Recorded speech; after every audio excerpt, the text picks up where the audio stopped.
Good morning, guys. This is View from the Pastor's Study. It is Monday morning, July the 19th, I believe, 2021, and we're continuing to look at Luke's commands of Christ. We're looking at Luke chapter 6 today, and remember, these commands can show up in very explicit commands.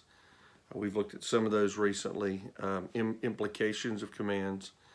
And this is an example that I want you to look at today. It's another type of way to glean commands. So if I'm following along and I'm following Jesus and I want to be following Jesus and I'm reading this saying, what can I take from this about the commands of Christ? Here's what I get. Have great faith and understand Jesus' authority. Have great faith, understand Jesus' authority. I believe that's a command that we need to follow.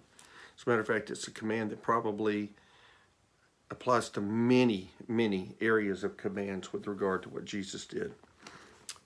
I want to share with you an encounter from Luke chapter 7 of the centurion's servant who is healed.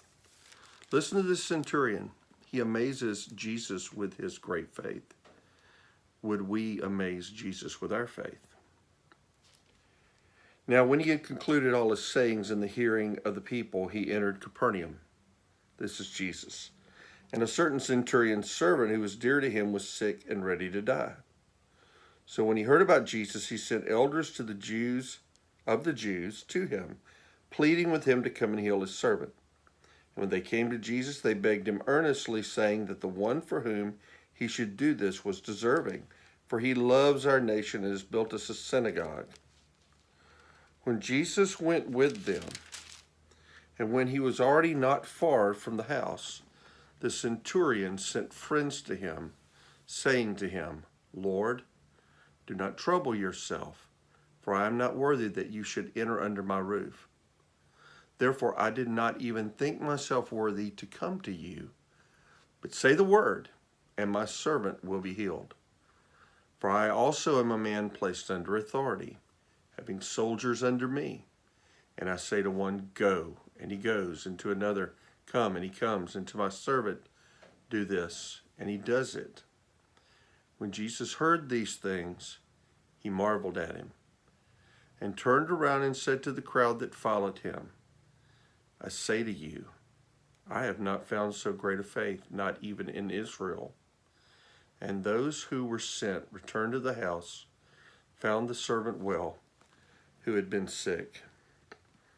That's an amazing account of a man who's not a part of the Jewish nation, who has great faith and understands Christ's authority. I think that's something that we need to look at, something we need to think about. Is our faith so great that we would just say, Lord, say the word, and it'll be done.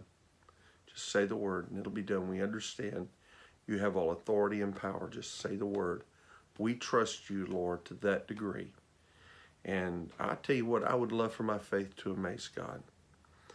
I'm thinking about that and saying, okay, John, what would that take?